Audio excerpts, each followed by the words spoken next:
Magandang araw sa inyo mga bata. Ako muli ang inyong teacher vlogger, Teacher Peter, and welcome to Teacher Peter Vlogs. At kung bago ka lang sa aking YouTube channel, don't forget to click the subscribe button and the notification bell para updated kayo sa mga paparating ko pang video lessons. At kapag natapos mong panoorin ang video na ito, ay huwag mong kalimutang i-like at i-share ang video na ito sa iyo mga kaklase.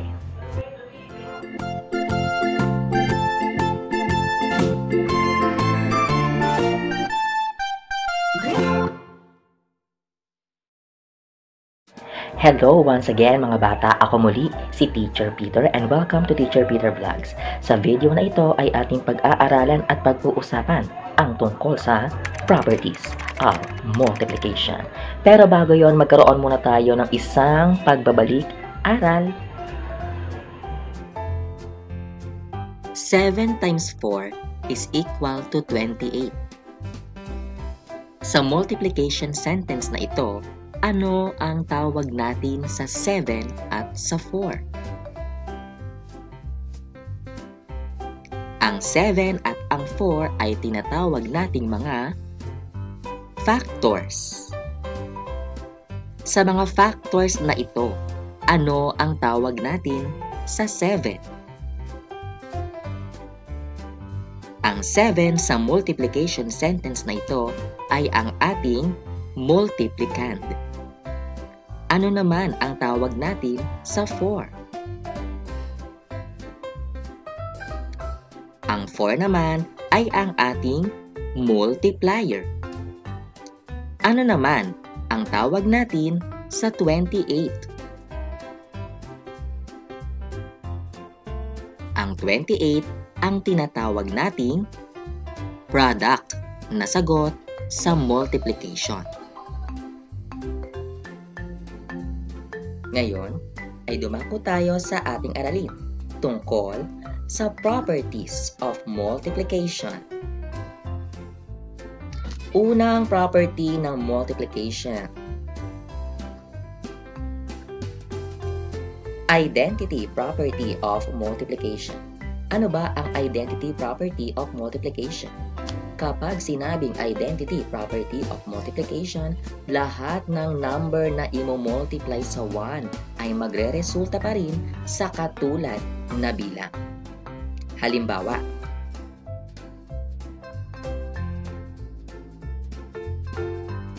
nine times 1. Ang lalabas na sagot dyan o product dyan ay 9 pa rin. Isa pang halimbawa, 62 times 1. Ang sagot na lalabas dito ay 62 pa rin. Dahil sa identity property of multiplication, lahat ng number na imo-multiply sa 1, ang lalabas na product ay yung number pa din. At ito ay tinatawag nga nating identity property ng multiplication. Sumunod na property, zero property of multiplication. Ano naman ang zero property of multiplication? Kapag sinabing zero property of multiplication, lahat ng number na imo-multiply sa zero ay magre-resulta sa zero. Halimbawa, 17 times 0. Ang product nito ay 0. Isa pang halimbawa, 45 times 0. Ang lalabas na product ay 0. At ito ay mga halimbawa ng zero property of multiplication. Sumunod na property, commutative property of multiplication. Ano naman ang commutative property of multiplication? Sa property na ito, sinasabi na kahit magbago ang posisyon ng mga factors, ay hindi magbabago ang product. Kahit daw pagbaliktarin ay hindi magbabago ang product. Halimbawa mga bata, 8 times 6. Ang sagot sa 8 times 6 ay 48. Kapag binaliktad natin ang factors, ginawa natin 6 times 8. Ang sagot ay 48 pa rin. Isa pang halimbawa. 20 times 3. Tatlong 20. Ang product nito ay 60. At kapag binaliktad natin ang factors at ginawa natin 3 times 20, ang product ay 60 pa rin. Dahil sa commutative property, kahit pagbaligtarin ang factors, hindi magbabago ang product. At muli, ang mga halimbawang ito ay nagpapakita ng commutative property of multiplication. Sumunod na property, mga bata. Associative property of multiplication. Ano naman ang associative property of multiplication? Sa associative property of multiplication, kahit mag-iba ang pagpapangkat ng mga factors, gamit ang parentheses ay hindi magbabago ang product. So, ano naman yung parentheses, teacher? So, ito na po, ipapakita ko po sa inyo ang halimbawa.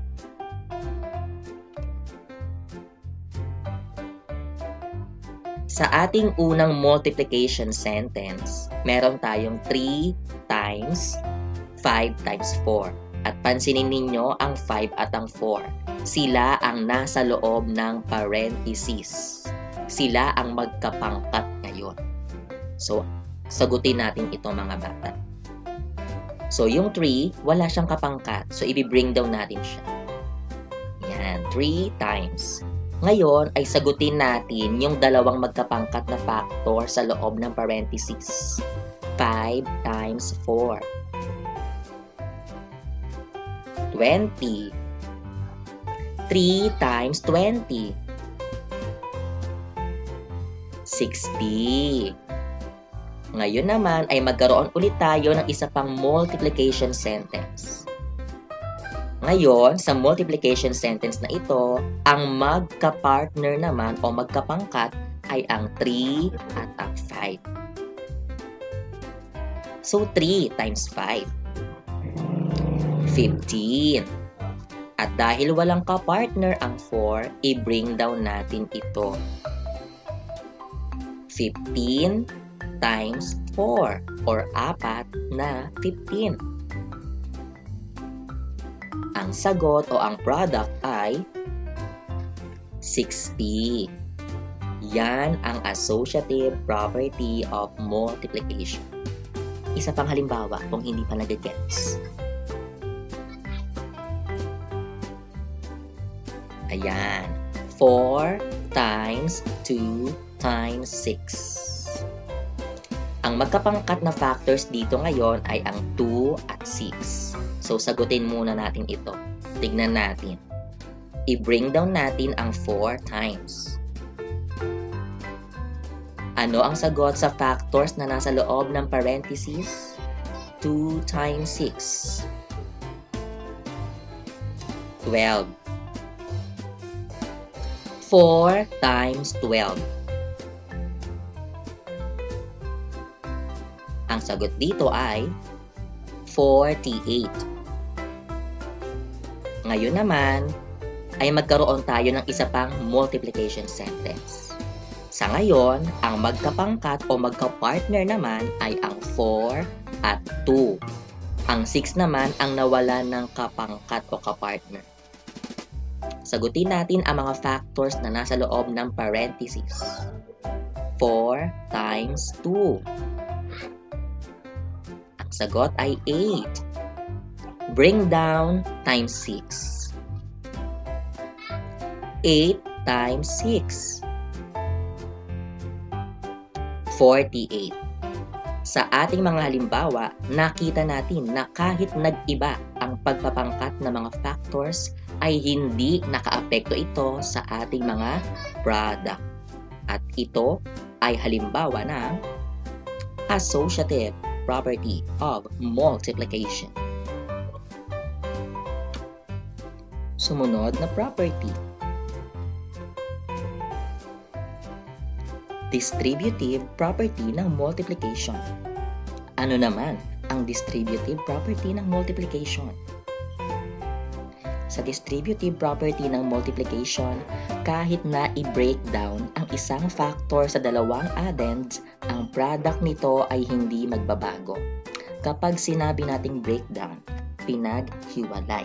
So may isang factor tayong paghihiwalayin mamaya sa halimbawa. Narito. Halimbawa, 15 times 4.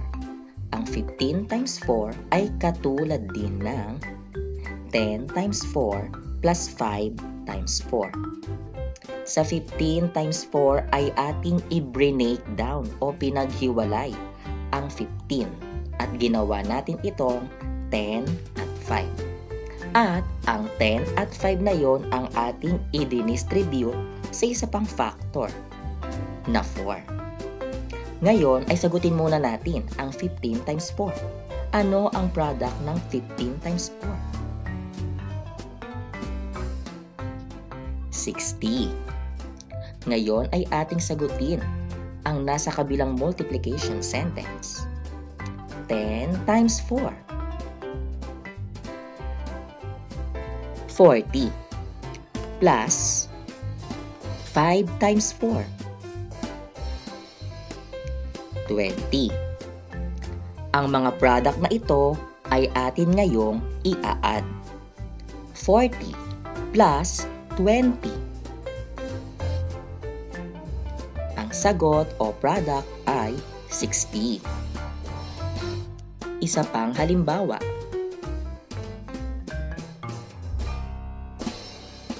Twelve times 6. Sa multiplication sentence na ito ay atin munang i-break down ang 12 at gagawin natin itong 10 at 2. Ang 10 at 2 ang ating i-distribute o ipamamahagi sa factor na 6. Ngayon ay sagutin natin ang 12 times 6. 72. Ngayon ay ating sagutin ang 10 times 6. 60 plus 2 times 6. 12. Ang gagawin ngayon sa mga product na ito ay ating i-add. 60 plus 12. 72. At ito ay halimbawa ng distributive property ng multiplication na nagsasabing kahit i-break down ang isang factor, hindi magbabago ang product nito. Ngayon ay magkaroon tayo ng isang pagsasanay. Sa pagsasanay na ito, kompletuhin ang sumusunod na mga multiplication sentences. Pagkatapos ay tukuyin kung anong property ang ipinakikita ng mga ito. Una, 4 times blank times 7 equals 4 times 8 times 7. Ano ang nawawalang factor dito? 8. Sagutin natin. 4 times 8. 32. Bring down times 7. 32 times 7. 224. Sagutin natin ang kabilang multiplication sentence. Bring down 4 times. I-multiply natin ang factors na nasa parentheses. 8 times 7. 56. I-multiply natin. 4 times 56. 224 din. Anong property ang ipinakikita nito? Associative property ng multiplication. Sumunod. Blank times blank equals 5 times 8. Ano ang nawawalang factors dito? 8 times 5. Sagutin natin. 8 times 5. 40. 5 times 8. 40. Anong property ang ipinakikita nito? Commutative property ng multiplication. Sumunod. 73 times blank equals 0. Ano ang nawawalang factor dito? 0. Anong property ang ipinakikita ng multiplication sentence na ito? 0 property ng multiplication. Sumunod. 36 times blank equals blank times 2 plus blank times 2. Ano ang nawawalang factor dito?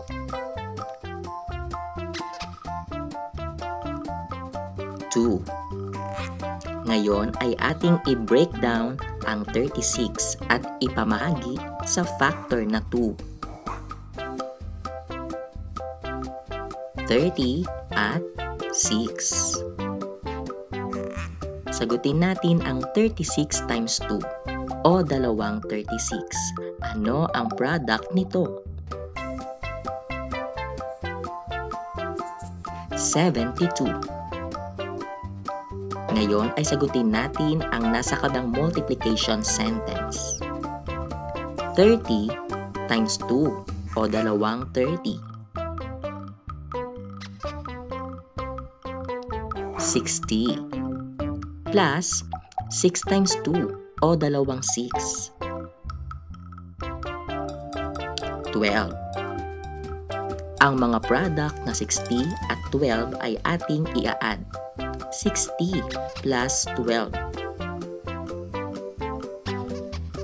72. Anong property ang ipinakikita nito? Ito ay nagpapakita ng distributive property ng multiplication. Panghuli,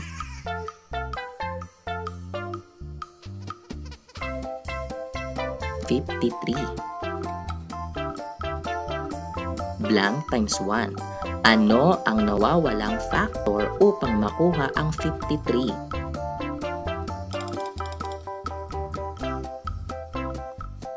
53 din. Anong property ang ipinakikita nito? Ito ay nagpapakita ng identity property ng multiplication. Umaasa ako mga bata na inyong natutuhan ang tungkol sa mga properties ng multiplication. Huwag mong kalimutang i-like at i-share ang video na ito. Hanggang sa muli, ako pa rin si Teacher Peter. Paalam!